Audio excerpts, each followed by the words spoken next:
Welcome to What a Creep, the show with Margot Donahue and Sonia Mansfield talking about creeps from the past to the present. This is your quick guide to the biggest creeps, jerks, assholes, and losers, the best of the worst. From two nice ladies who want the world to be a little less creepy.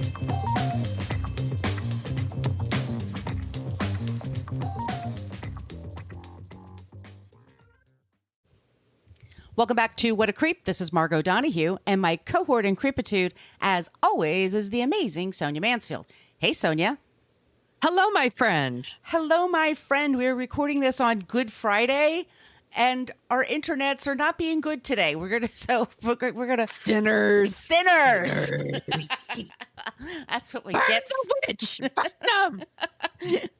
We'll do the best we can, but we're very excited to talk to you today about our topic. It's a serious one. We are the show that talks about creeps from the past to the present. This is sort of a creepy event, and we have people that are creeps, but there's just a lot that went wrong. We have a basic Facebook page you can like. That's a great place to go if you don't go into our private Facebook group. Bye-oh. We have a basic Facebook page, and that's where people usually go to complain about our language because we use salty language in this program. Fuck yeah. But we also have a private Facebook group, and we're just really more interactive in the Facebook group. You do have to answer 3 questions, and you do have to have a Facebook page that is older than 2 days. I'm smart. You can't. I'm wicked smart. Wicked smart. Warning you all, my bad New England accents will be coming out. Just Ooh, my favorite. Yes. We are on Twitter at CreepPod, as long as Twitter still exists. Yeah, for now. For now. We put it at CreepPod because somebody had What a Creep on Twitter for over 10 years and never used it. Creep.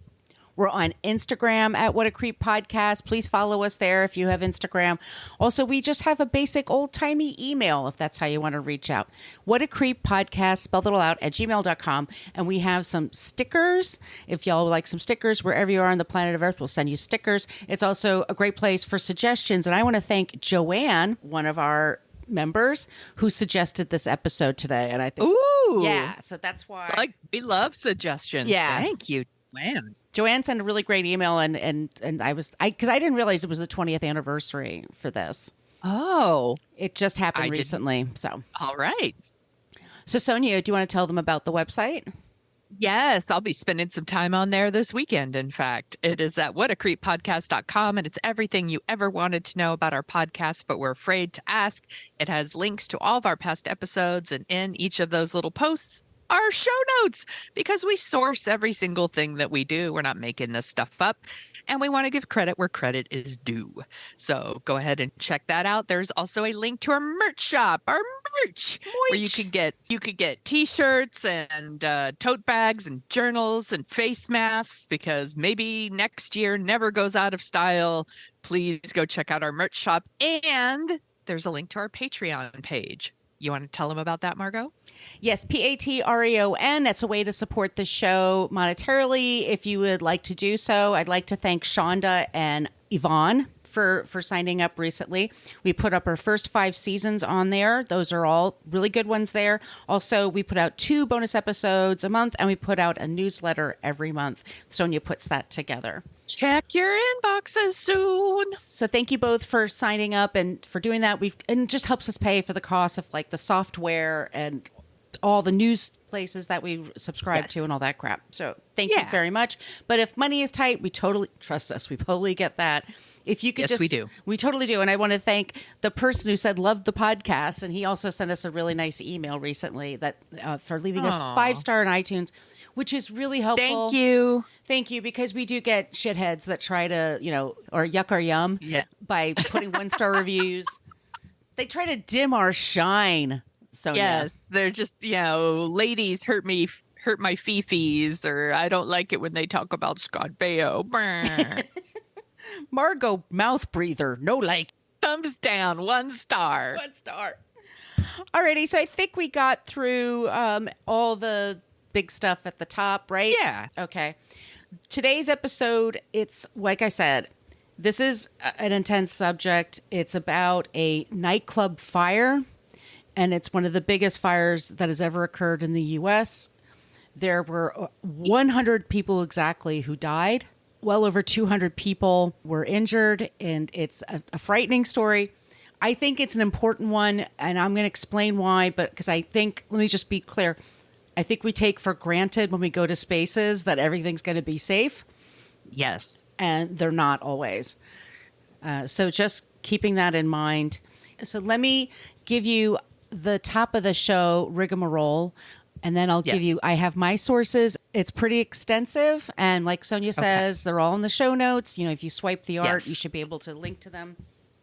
And we have a really great non-creep at the end, everybody. We do. Thank you for remembering that. We always end the show with a non-creep to help you feeling a little bit better about the world. We're going to end strong, y'all. Yes, we will. On Thursday, February 20th, 2003, so it was 20 years ago, at 11:07 p.m., the band Great White, which was this 80s metal band here in America, Rhode Island. It's a rock club called The Station. They started with a blast of pyrotechnic sparks. Singer Jack Russell quickly observed that the stage and ceiling were catching fire, and the crowd of over 460 people then had to leave the building. And there was basically one exit. Within 6 minutes, the building was engulfed in flames. 6. Over 100. That's not enough time. And it's in 90 seconds basically that the real rush happened. That the fire got worse and worse and worse, and we'll talk about why. Killed 100 people eventually. It was 96 that night. The youngest was 18 years old. It injured 230 people. We will discuss the tragedy, what happened. So my sources are Wikipedia page for the Station nightclub fire, Providence Journal, CBS 48 Hours, The Hour, which is in Norwalk, Connecticut, report of the technical investigation of the Station nightclub fire was released by U.S. government, FEMA, June 2005.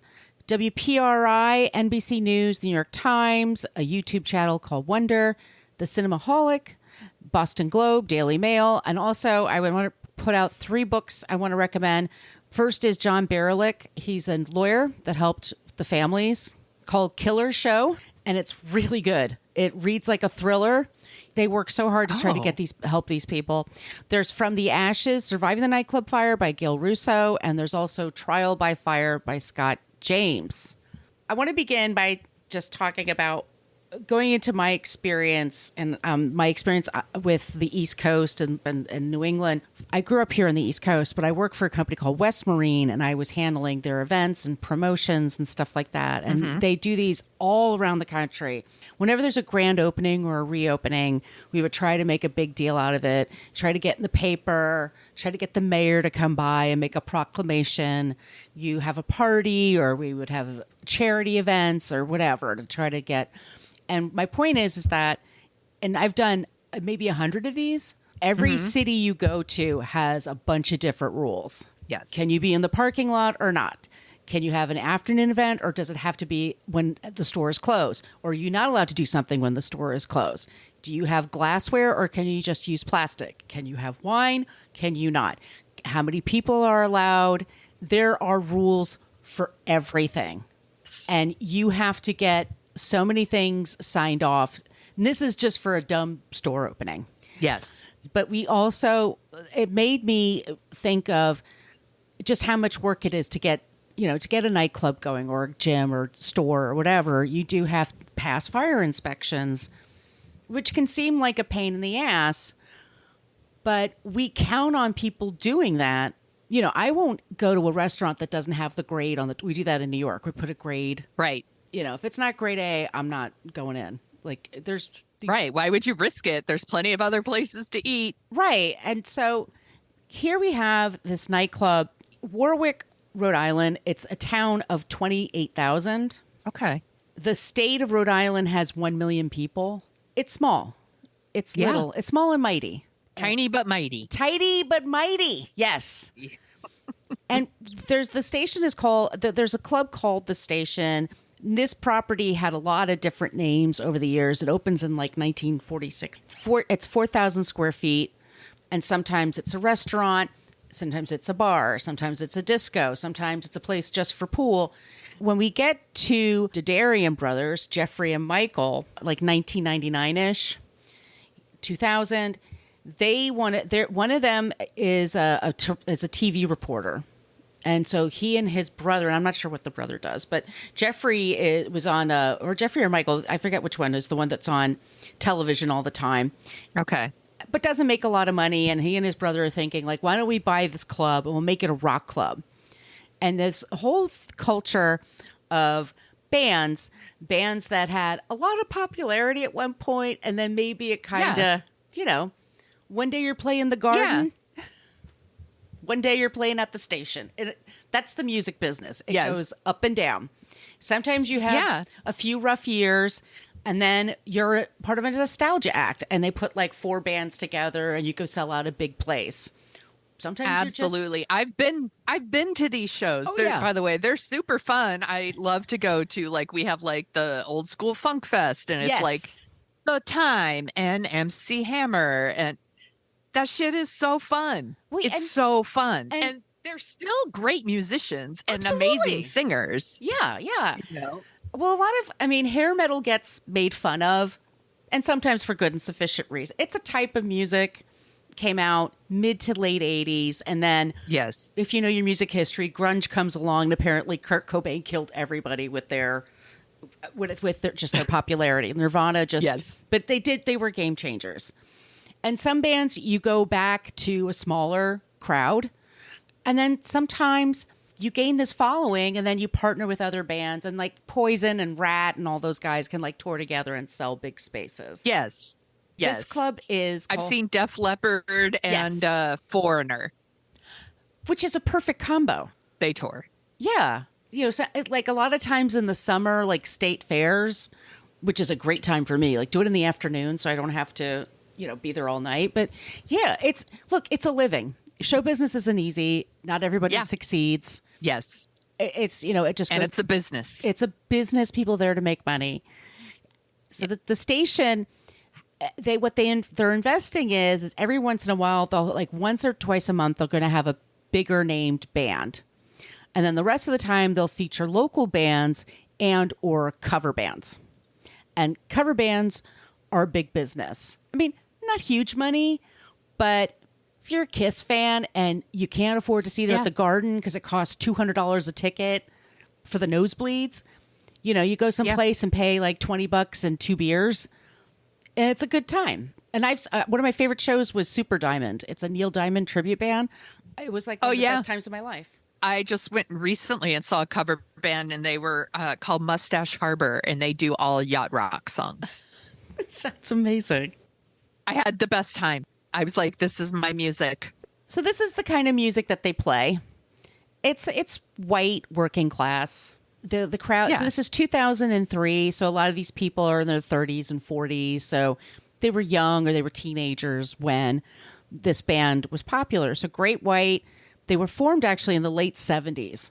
But they had a big hit in like 87, I believe it was, with Once Bitten, Twice Shy. Yes, that's the only one I know. The bands would have like a drinking song, a stadium song, and like a power ballad. Like that was usually what you needed to say you were a real band. And that was usually enough for you to like at that time, and you had big enough hair, you could go. Margot had big enough hair. Oh my God, my hair was gigantic. I'm a rock chick. My hair was pretty big too. You were definitely a rocker chick. I'm a rock chick. This speaks to my heart because I'm a rock chick at heart. So like if you say like, oh, I'm going to see this band in a smaller place, and we're going to meet and have some beers and check them out, I'll be like, yeah, okay, sure. You go to the Garden or whatever, and it's fun, but it's not exactly an intimate experience. Correct. Right. So the station is bought by the Didarian brothers. They're running this place, and they kind of have this reputation for they're desperate to make money, and they're desperate to just like fill the place up. And so they're constantly at first when this space, which once again is 4,000 square feet, when it was a restaurant, it had a maximum capacity of 50. By the time that the brothers 50. Wow. So by the time these brothers come along, it's around like 250 that you could put in there.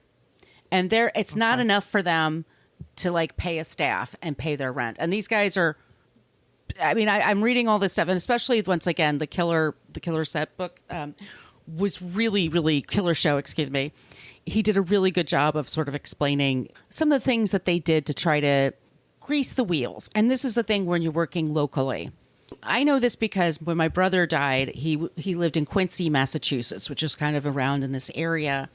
And I didn't know anybody anywhere. Finding someone who to be the lawyer, finding someone to be my advocate, to like go to the courthouse and make sure things go through. It's just, I'm sure it would be so much easier if I knew somebody or I had a family member there. You're just trusting someone. So these guys, it's a super small town and they know everyone and everyone kind of knows them. And they have a person that, they have fire marshals that are set up and they're supposed to go in there. Dennis LaRoque is his name. And there's a few people that came through the space over the years, but there's two things that stood out for a lot of people. A few things, actually. One, that the windows were barred up. They were very, very dark.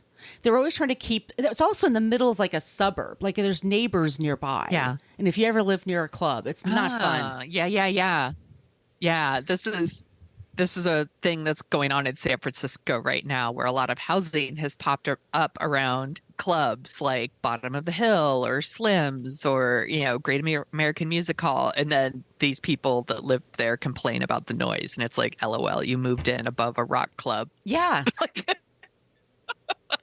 And I'm sure it's annoying on a Thursday night at 11 o'clock to have like loud sounds everywhere. Yeah. That would be annoying. So one thing, it's the windows. Another thing is the back door that they use as the stage door for the band to go in and out. The doors push in. They don't push out. They push in. Yeah. And there's two of them. There's like two sets of doors that push in. So that face into the building. And you're not supposed to do that. Yeah. And we learned this from, we'll put the link in the show episode where we talked about The Who. And there was a concert in Cincinnati where they had the doors and the doors were facing the wrong way. And that's what caused, it's called not a stampede. It's called a crowd crush when people are pushed together. So Margot did an amazing episode about that on her Not Fade Away. It's so well done. And like such a really great, I don't want to say great description. It makes it sound like great, but because it's so awful, but like you really gave a sense of like what goes on there. Right. Like how all the air just kind of gets sucked out of the room. It was very, very well done. I'll put a link in the show notes for y'all. Yes. Also, what they had in there was, they said it was the people before them that had the place before them, but they put this foam on the walls. And that's to soundproof it. And they put it behind the stage and they put it on the door that's next to the stage. And it's just cheap looking foam. No one apparently checked to see if it was flammable. And it was glued to the walls. And I assume this was for soundproofing, right? It's for soundproofing. It's not for looks. Yeah. It's definitely just for soundproofing. What should have happened is Fire Marshal Dennis LaRoque, he should have taken, it's like this called like the 1-inch test. What they do is they cut an inch and then they see if they can light it and how quickly it lights. Okay. And he never did that.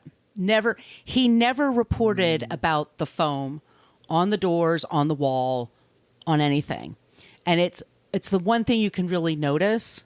And it's such cheap stuff that it was highly flammable. If it was just the regular foam stuff, it might have been a little bit more not fireproof. Nothing's really fireproof, but it could have been better. But so they have this club, and the Darian brothers, they're there for just a couple of years, and they're like, ugh, this is so much work for not a lot of money.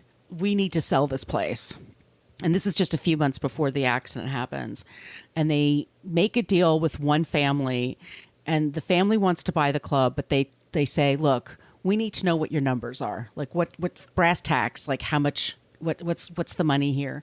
And the brothers said, you give us a $20,000 deposit, we'll show you our books. And they do it. They put out a loan, and basically the books are seriously just a book. It's not like a computer with like stats or anything. Right. And they're saying, well, how many people bought tickets? Well, this is the thing, like when there's a local bar, if they sell out, the owners are just like, oh, I'll just put you on the list. here's my business card. That's your ticket. Or just call this person. Right. They'll put you on the list. Or come in and work the merch table for an hour and then I'll get you in free. So this couple, they're appalled by all this. And then they tell them, we want our money back. This is bullshit. Because they actually, by the way, they didn't actually own the place. They were leasing it. So they're trying to sell it, but they didn't really own it. Like, I'd like to sell my place. It's pretty big, but I can't do that. I'm like, that's not how it works. That's not how it works at all.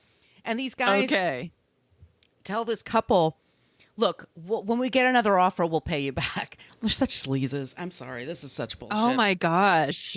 And by the way, they're pushing it up and pushing up. Like, how do we get this to 250? How do we get this to 300 people?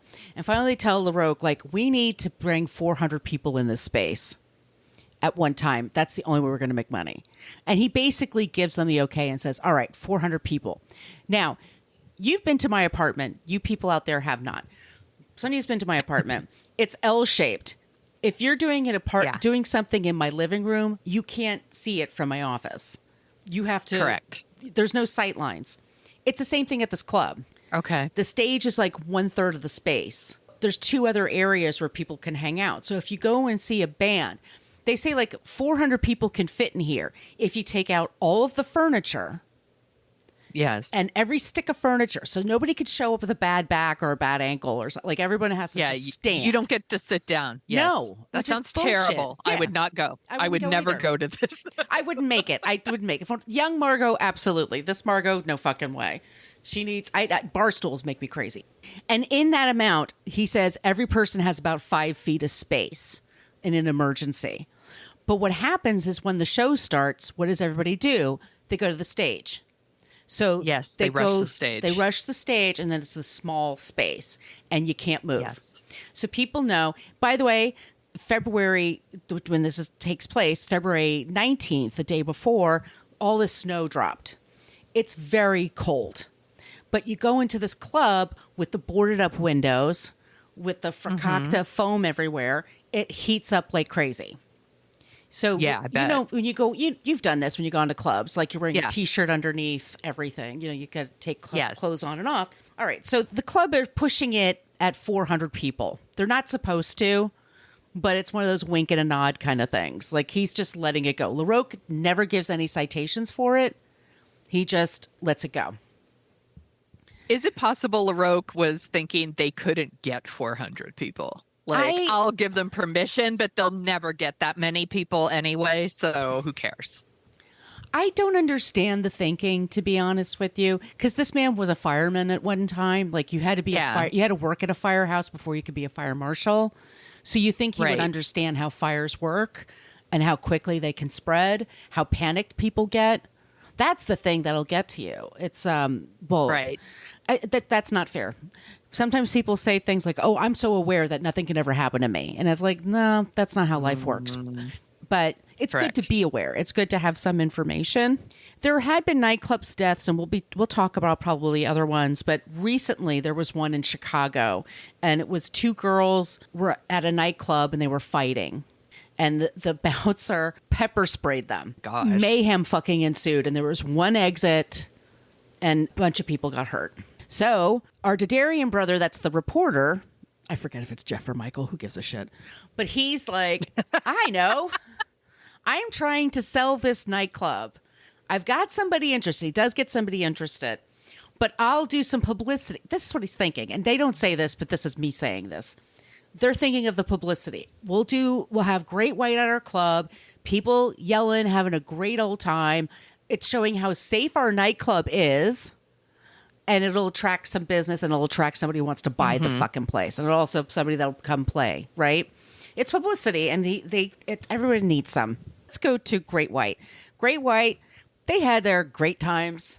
And Jack Russell's the lead singer. And by 2000, he's not doing great. It'd been a while. He hadn't had a hit in a while. He owed a lot of money in taxes. He wasn't getting the kind of gigs he used to get. It's a sad story, and it's sadly common.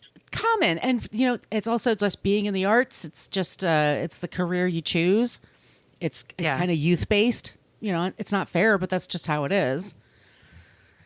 He files for bankruptcy and decides to tour with Jack White's Great White. So he had lost the name. He had sold it years before. He lost the rights to his songs. Like, this guy was really struggling. What do? You do the best that you can. So if this is what I can get, I can, he puts a band together and they tour these littler spots around the country, charging like $5,000 a night. After you pay everybody, it's not a lot of money, but you're doing what you like and you hope you sell enough merch and maybe one day the band will get back together again. You've heard these stories before. Right. Yes. Yeah. So I want to talk about when bands go to shows. So he has his manager is a young man named Dan Beakley, excuse me. And Beakley worked with these metal bands, Wasp. He worked with Wasp and they were doing their tour through there. Oh, nice. So he likes rock bands, and he was the one that was in charge of putting off these rockets during the show. And it's not like the kind you put over your shoulder and shoot in the air. It's just like stuff like out of your hand, you just poof. And it's called they're called a 15 and a 15. 15 and 15s are 15 feet up and 15 seconds going out and sparkling and then nothing. And he does this around the country. 75% of the time, the clubs are like, sure, do your show. We're fine. We're safe. You could do it. Mm-hmm. But every once in a while, somebody's like, that's the stupidest thing. And then people would say, like, why don't you use confetti or anything like that? And if you ever try to clean up confetti, like, no club's going to ask you to come back. It's, It's like when someone sends you a birthday card with glitter in it. I love my friend Deb. She gives me cards. She and her sister give me cards for every holiday. I've learned to, like, be near the trash can when I open it because it's always filled with stuff. Yes. But it's fun. But it's not fun when you're trying to get out of a wood floor with beer all over it and stuff like that. Like, it's not fun. Smoke machines and fog machines are expensive. Bubbles aren't cool. Like, somebody's like, why don't you shoot bubbles into the crowd? Like, I'm a rock band. I can't shoot bubbles. That's pussy. So he has these little firecracker thingies, firework thing. And so he would shoot them off. And sometimes you're allowed to. Sometimes you're not allowed to. And so they come to the station nightclub. And I want to read you something. There's something called in a contract when you're a musician, whatever you're doing, when you're going on the road and you're playing a place, and it's called your contract rider. And it's all the things the place needs to do to make you feel comfortable. This is how much it's going to cost. We'll show up at this time. We'll do these interviews. We want this kind of water, this kind of beer. I want all brown M&Ms. That's the Van Halen.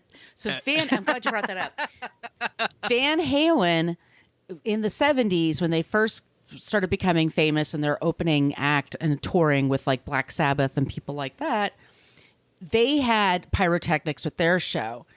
And they noticed that people sometimes would just not follow directions and the stuff would go off at the wrong time, or somebody could get electrocuted. I mean, it was really dangerous sometimes. Yeah. Well, I think, didn't the lead singer of Metallica get hurt? Yeah, James Hetfield, yes. Yeah. See, you know some metal news. You did your metal lore. I know. I'm not a rocker chick, but I do know some rock trivia. So Van Halen, this is like 78, 79. They're tired of this. So it's very childish, but they put in their rider that we need this much beer, wine, Coke, whatever. We want a bowl of M&Ms with all the green ones taken out, or all the brown ones. I forget now. I knew the green ones were supposed to make you horny. That was the rumor when I was a teenager. Did you ever hear that? I absolutely remember that, which makes me think they want the brown ones out. All the brown ones out. Now maybe they want all green M&Ms. Right. That should have been smart. The hot ones with the high heels. Yeah. The eyelashes. Oh, I'm gonna fuck that M&M. She's so hot. Fucking weirdos. I love fucking candy. So they had that in their rider, and this was Van Halen's thing. If they didn't see that, they knew they didn't read the rider. Like, they knew they didn't really pay attention to it. So Van Halen's like, then we'll trash our dressing rooms. Not realizing they would get stuck paying for everything. Whoops. Oops. So they're talking, this writer is so great. It's for Killer's show. He says, the first clue that you're going to be an over-the-hill rocker is when your catering rider calls for 1 box of Zantac 75. He said that's from Dawkin. And your strangeness quotient is definitely hyped if your rider demands, in addition to the requisite liquor and snacks, 6 pairs of black athletic socks mid-calf. That was for Black Label Society. I don't know who that is. And I love this. He's such a great writer.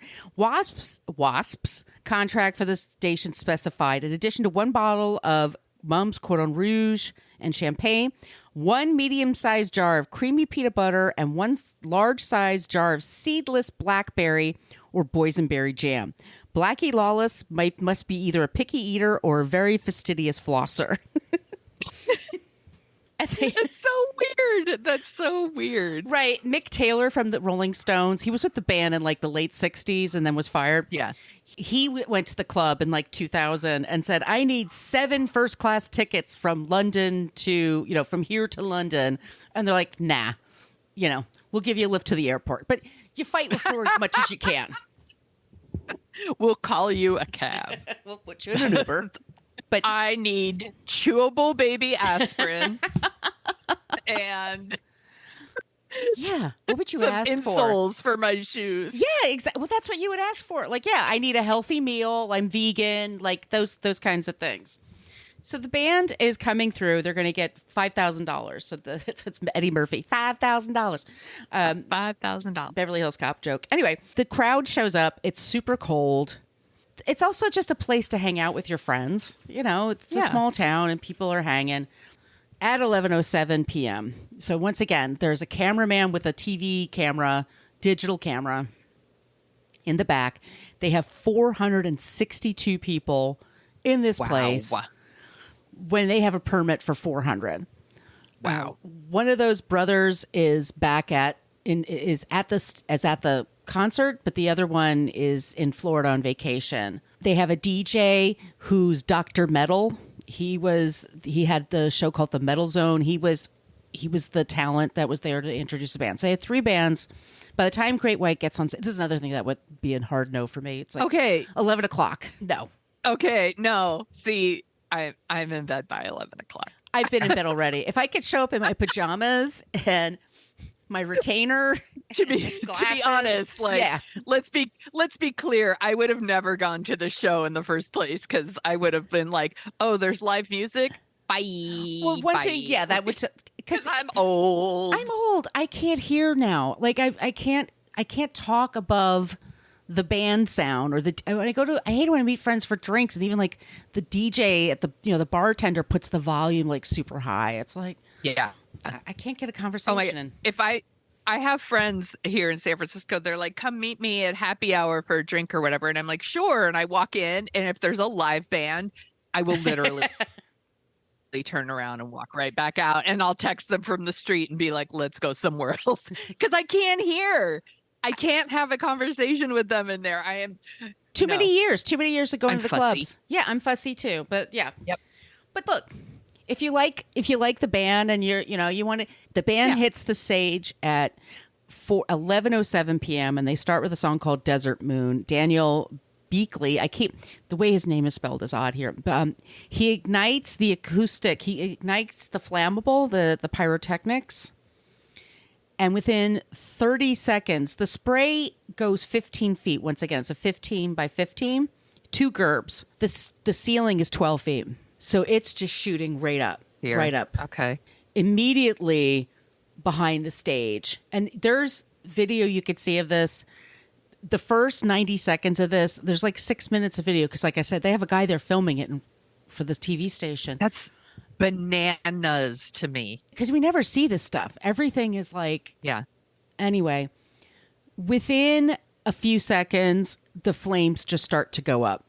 Jack Russell turns around at about the 20-second mark and says, oh, that's not good.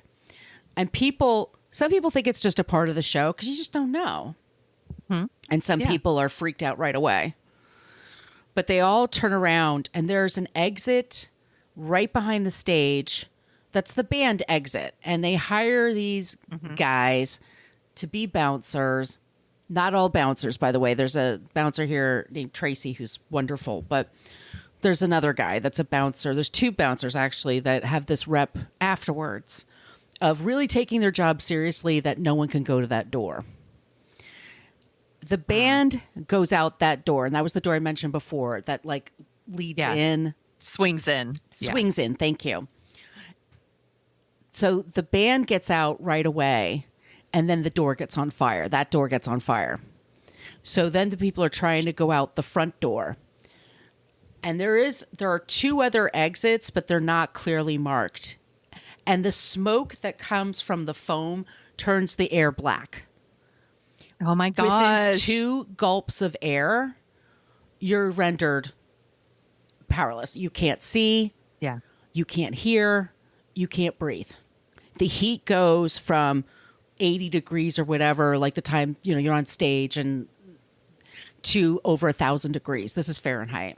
The cameraman is, just because he's trained to do it, well, first his instinct is to get out. Like he's filming what's happening, and then you can tell like he realized like, oh shit. But as he's trying to get out, he's trying to film at the same time, which is blocking the exit a bit. So he is causing a problem. Yeah. He gets out of the building and he comes up to the front. And the front is the main doors where people were, he got out a side way. And there was still a bunch of people behind him, but they were at least moving quickly. Then you go to the main doorway, which just everyone goes to where they came in. That just seems to make the most sense, right? You just go where you entered. So he goes by there, and it's people piled on top of each other. And they are screaming for help. The smoke is so thick. And even if I'm saying people on top, you can see this. People are on top of each other. Even if you're out to your waist, with your arms out, your chest out, there's no guarantee anyone can help you because the people are wedged in. It's like a pyramid that happens, and they're crushed next to each other. It's awful. That's at the 90-second mark. It burns for another 5 minutes. Jesus. Yeah. The thing about it being a small town is people can react quickly to emergencies, and every fireman everywhere was there right away. And they said, and when you see it, the flames are incredible. This stuff that they put on the walls is about the most flammable thing out there. I mean, there was nothing stopping it. And the fire was feeding itself. And the fire feeds itself by taking oxygen, right? And you already feel like you're all crushed together, so you're losing oxygen that way. Plus, you're burning. People really tried to be heroic. I mean, they took their tire irons to break open the windows, but they can't see through the windows because they were already closed up. They were painted over. Right. So they can't tell if someone's in there unless they hear them screaming. So you're taking your tire iron, just whack it into a window, hoping you don't hurt somebody worse, and also hoping you can get them out. And these people are burning. It's so hot that their skin is just melting. So fucking awful. Like, what a nightmare. People came right away. They were taken to hospitals. There were hospitals all over New England that took these people right away. The police still have PTSD from this. The first responders that helped. 96 people were killed, and then eventually 4 more died. So exactly 100 people died. Wow. And then there's over 200 people that have injuries from... You don't want to get burned. You just don't want to get burned.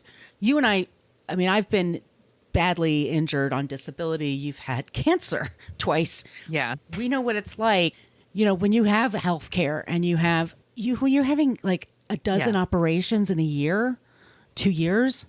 Yes. It's expensive. It's hard to find people to help you. It's hard for the family to take care of you. Plus the trauma of everything. Yes. I think people think all the time it's like 6 people were killed and 30 were injured, and they're like, injured. Like, people don't really think about it. And it's like, injured doesn't mean like, and then they got a broken arm or something. No. Like, injured can mean this fucked up their life. Absolutely. Injured can mean a lot of things. It is a very broad term, but like, these people that were injured from the fire, chances are it wasn't like they got a teeny little burn. These are chances are that it blew up their life in one way or another. It could be that they are severely burned over however much of their body. Maybe they can't walk anymore. Maybe all of these things that we dismiss as injured. I don't think we really think about what that means. And this is what these people went through and this is an age where people do have cell phones. I mean, they're starting to get cell phones with cameras on them, but we see much more of their progress now. We get much more first person stories. We're first person stories now, where we used to be much more reliant on media to tell us the story. Yeah. This is a small town. Like I said, it's under 30,000 people and 100 people died. You're going to know someone that knows someone. Yes. That's just so that infects the town.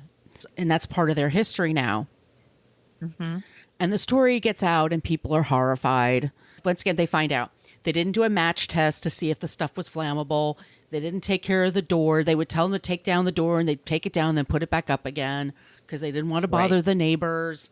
There's all just kinds of shenanigans going down. So I'll just move quickly. So in 3 years, they're like, who's responsible? Who would you sue? Who would you put in jail? Who would you put away? Who should be punished? It's hard to say. I mean, the brothers that ran the club, yeah, they certainly fucked up. I mean, yes. I think Beakley, who set off the fireworks, absolutely. I know he didn't mean to hurt anyone, but if he hadn't have done it, it wouldn't have happened. Also, the fire inspector, that was on him.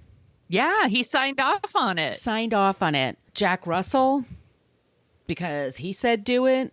Beakley, I think to his credit, they charge him with manslaughter for 100 people. In spite of his attorney's advice, he doesn't plead. He just pleads guilty. He doesn't even go to trial. And he said, I'm sorry for what I've done, and I don't want to cause anyone any more pain. I'll never forget that night, and I'll never forget that the people that were hurt by it. I'm so sorry. He really was very, very sorry. And he could have had 15 years in prison, but he got 11 years and then was out in under 5 years. Some people were furious. They're like, that's nothing. And some people are like, look, he's apologized. What can we do? Brothers. Well, yeah, and his intention wasn't to harm people. No one did. Yeah. But it's really fucked up, and you lost some. Your negligence resulted in the death of 100 people. I get it. Like, people will want someone to pay for that, and it's you're being sorry doesn't bring those people back, and so I understand their frustration, but I also understand that this wasn't his intention. He was, But you have to send the message too. Like. Yes. You got to send the message to other people that are managing bands out there that are putting them in nightclubs like this. Like, you got to take your shit seriously. I think. The Dadarian brothers made a deal. One of them served time in prison. They pleaded no contest. And the other one did community service because one of them had younger kids. They served a few years and then they got out. LaRoque, the fire marshal, never charged. He retired pretty quickly. He had I bet. Yeah. He doesn't live in that town anymore and never talks about it in public. So who do you sue? They sued the city. So the attorneys have to come up with a way. Jack Russell's guilty. He doesn't have any money. The Dadarian brothers, they don't have any money. And these people need money because this is going to be expensive. It's on top of being injured and being traumatized. You're having that many surgeries. You need that much help. That shit's expensive. So expensive because our healthcare system's broken. It's broken. It's super broken. And it's just, that's just you can't just not have the surgeries. I mean, it's not like a thing you could put off. Like, it's the stuff they need to do. Right. So the attorneys did civil settlements because they weren't going to get any justice. There were no trials. They didn't put anybody on the stand and really grill them and find out, oh, I'm so sorry, it was my fault. It's nothing like that. So and they're stuck with these bills They're stuck with the tragedy. They're stuck with the grief. They're stuck with pain. And so the only thing people can think to do is like, we have to do some civil settlements. And then they get other places, and I definitely like all those places that I mentioned. You can go way deeper into all this, but I'll just say that they sued everyone from Home Depot to Anheuser-Busch for sponsoring the event, to the speakers, to the people who made the foam stuff. They sued Anheuser-Busch for sponsoring the TV station. The cameraman was sued because he blocked some people. Anyone who gets sued was sued. Anyone that's possible. Jack Russell, he offered $1 million because that's all he had in his insurance plan. The brothers that I talked about had $800,000. That's all they had they could give. The town of Warwick, West Warwick, paid $10 million for a settlement. That's what they only had $6 million in insurance. So the people still have to pay to help. Right.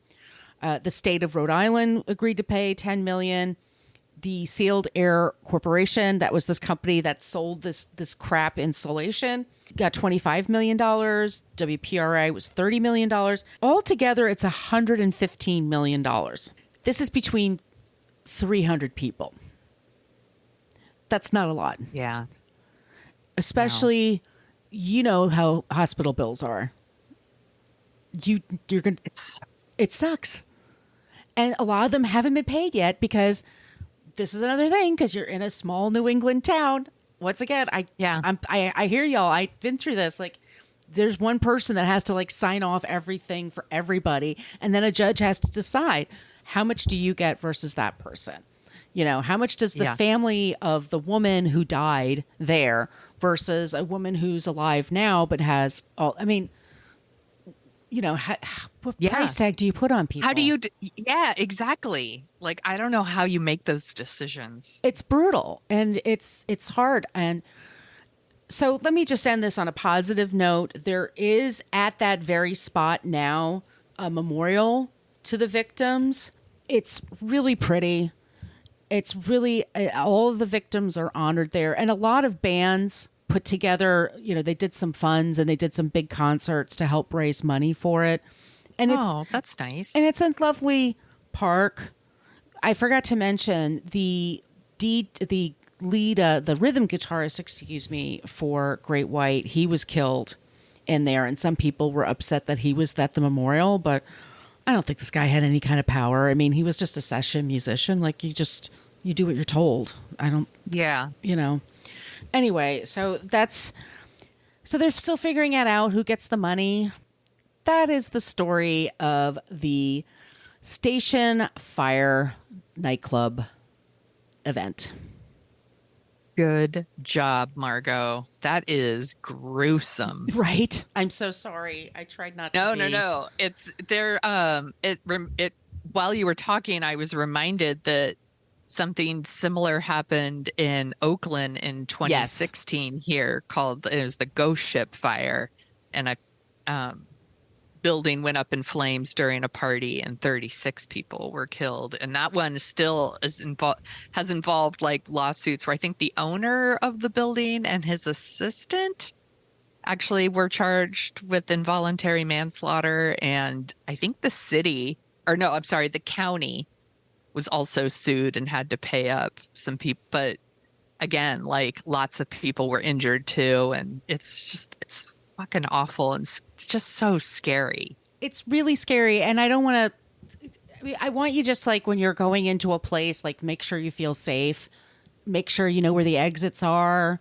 Yeah. You know, if you feel weird at all, you start to feel uncomfortable, just go. It's not worth it. Yeah. Trust your gut too. Trust your gut. Yeah. But definitely look for the signs, you know, see that they have a fire extinguisher, that they, you know, that these things are taken care of, that they listen to the firemen, that the fire codes are up to date. Just be safe.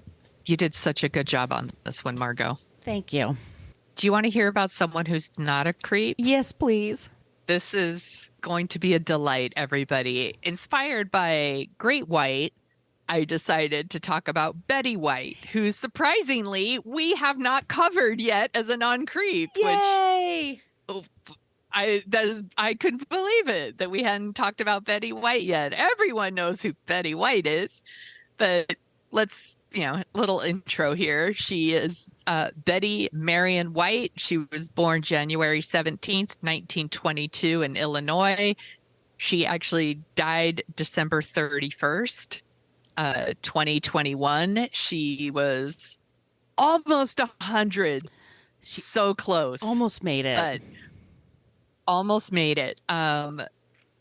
She grew up in Los Angeles. She used to do radio shows. She was doing radio shows because she was told she wasn't photogenic. What? By the way, Betty White was beautiful. I don't understand that, but she did radio for a while, and then when World War II started, she was like, show business seemed pretty unimportant to her. So she joined the American Women's Voluntary Services and worked as a truck driver. That's amazing. She delivered military supplies. Yes. All over Southern California. She did go back to work in Hollywood though. And in 1949, she began doing she was on a show called Hollywood on Television. She was like their quote unquote Girl Friday on the show. And she later took over as host. And in 1952, she co-founded a production company called Bandy Productions. It was named after her dog Bandit. This was in 1952. And she did this to develop her own projects. And she created a sitcom called Life with Elizabeth, and it's very 50s. It's like, woman who gets into various comedic situations and tests the patience of her husband. She co-created. Did I forget to turn the oven on? Oops. Yes, totally. This is exactly what it was. But she was it's the same with like I Love Lucy, by the way, y'all. If you go back and watch I Love Lucy, but she co-created and co-produced. She's one of the first women in television to have full creative control in front of and behind the camera. In 1954, she was doing the Betty White Show, and she actually had a man on the show who was a black tap dancer, and a whole bunch of southern states were like, we're going to pull your show if you don't get rid of this man. His name is Arthur Duncan. And she was like, bye. Too bad. She was like, he stays, live with it. That's what she told them. Amazing. In the 70s, she was actually approached to co-host the Today Show and turned it down and paved the way for Barbara Walters, which I thought was very interesting. She was also known as the first lady of game shows. Everybody probably, if you're Gen X, what you probably knew Betty White from was maybe Golden Girls. But so if you're a little older than Gen X, what you probably remember was Betty White was on all the game shows in the 50s, the 60s, the 70s. So she used to do To Tell the Truth, What's My Line, Hollywood Squares, the $25,000 Pyramid, and Password. All those shows. Password was hosted by this man named Alan Ludden. Or Luden, I don't know. Ludden. But whatever. Ludden. This was her third marriage. They got married in 1963, and they were married until he died in 1981. And on Larry King, he asked her, how come she never remarried? And she said, once you've had the best, who needs the rest? I'm with her.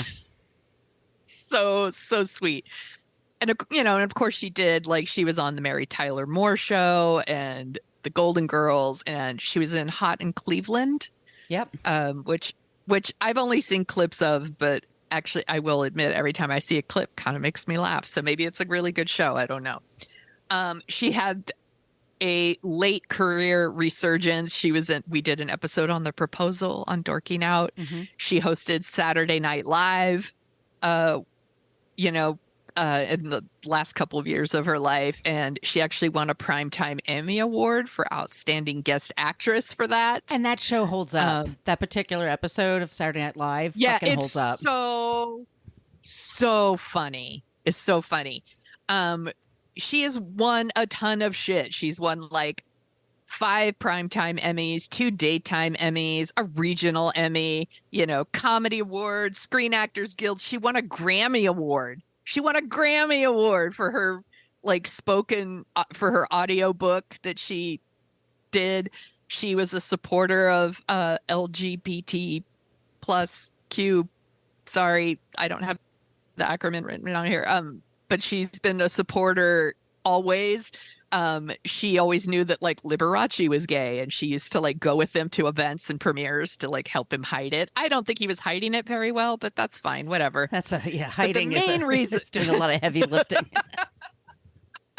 In that sense. But the main the reason like she, you know, really is like a non-creep for many reasons, but one is she's like an animal activist. She's an animal welfare advocate.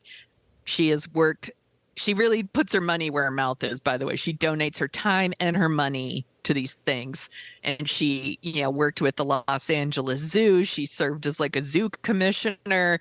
She worked on the Morris Animal Foundation, the American Wildlife Foundation.